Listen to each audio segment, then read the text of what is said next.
This is the first pandemic caused by coronavirus. 2019년 12월 중국 우한에서 시작된 코로나19 바이러스는 3개월 만에 전 세계를 공포로 몰아넣었습니다. 전 세계 인구 중 8천만 명 이상이 코로나에 걸렸고 180만 명 가량이 코로나로 숨졌습니다. 둘레 4만 킬로미터의 거대한 지구를 고작 직경 100나노미터 남짓한 왕관 모양 바이러스가 삼켜버린 거죠. 이 새로운 바이러스 공격으로 우리 삶은 멈췄고 서로 거리를 두고 사는 게 일상이 됐습니다. 그렇게 또 비슷한 듯 전혀 다른 새로운 1년을 시작합니다. 클릭 한 번이면 장보기가 끝나고 잠옷 차림으로 결제 서류를 상사한테 올리죠. 식당 대신 컴퓨터 화면 앞에서 동료들과 마주보고 술잔을 기울입니다. 꼭 만나지 않아도 더 가깝게 연결된 초연결 사회의 뉴노멀이 시작됐습니다. 코로나는 경조사로 향하는 발걸음을 멈춰 세웠습니다.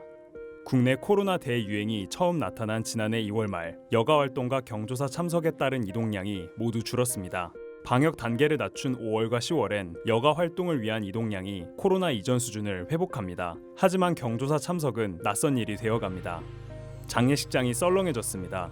8월 사회적 거리두기 2단계가 시작되면서 삼성 서울병원 빈소에서 밥 먹는 사람은 절반으로 줄었습니다. 조문객도 크게 줄었습니다.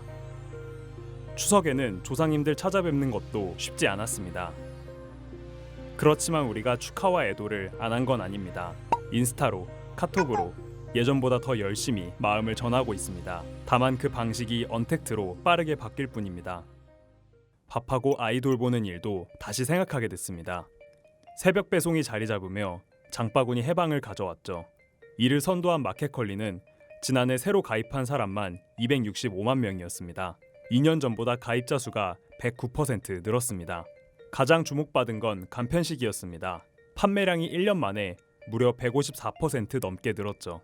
재택근무가 늘자 집에서 마실 커피도 많이 샀습니다. 3월 대비 8월 판매량은 126%나 증가했습니다. 손이 필요한 아이 돌봄 역시 신뢰성을 높이는 IT 플랫폼 등장에 위기이자 기회를 맞이했습니다.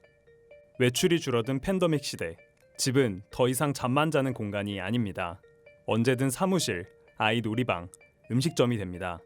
화상회의하는 직장 동료들의 목소리와 등 뒤에 뛰노는 아이의 말소리가 뒤섞여 새로운 멀티플렉스가 탄생합니다. 집의 가치가 커지자 소중한 공간을 꾸미는데 돈을 아끼지 않습니다. 홈케어 시장은 폭발적 성장률을 기록 중입니다. 코로나 유행이 끝나도 예전처럼 회사에 출퇴근하면서 일하지 않을 거라는 전망도 나옵니다. 회사는 비싼 사무실 임대료를 낼 필요가 없다는 걸 깨달았을 테니까요. 그렇다면 우리가 사는 이 도시는 어떻게 변하고 있을까요?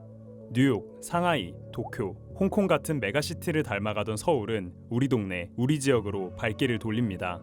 믿을 만한 동네 사람과 당근마켓 거래를 하고 골목 상권을 키워갑니다. 함께 사는 공간의 안정과 경제적 가치에 다시 의미를 두기 시작한 거죠. 코로나 팬데믹이 아예 지역 밀착형 직업을 가져다 줄 거라는 전망까지 나옵니다. 하지만 직업은 글로벌 자본시장을 향해 더 활짝 열렸습니다. 우리는 서울 집 식탁에 앉아 테슬라와 애플 주식을 사고 팔죠. 뉴욕 나스닥이 내 밥상 앞으로 소환됐습니다. 코로나 시대 초연결로 우리는 많은 게 바뀌었습니다.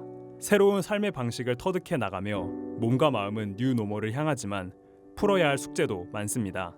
만남과 외출 대신 내면의 고립과 단절이 가져온 우울증이 대표적 문제죠.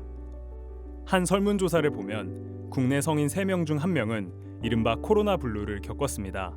극단적인 선택을 시도한 사람도 예전보다 늘었습니다. 우울증은 더 이상 숨길 일이 아닙니다.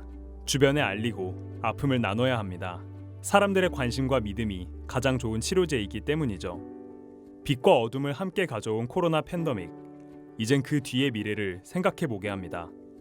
몰라보게 달라진 세계에서 우리는 어떤 2021년을 살아가게 될까요?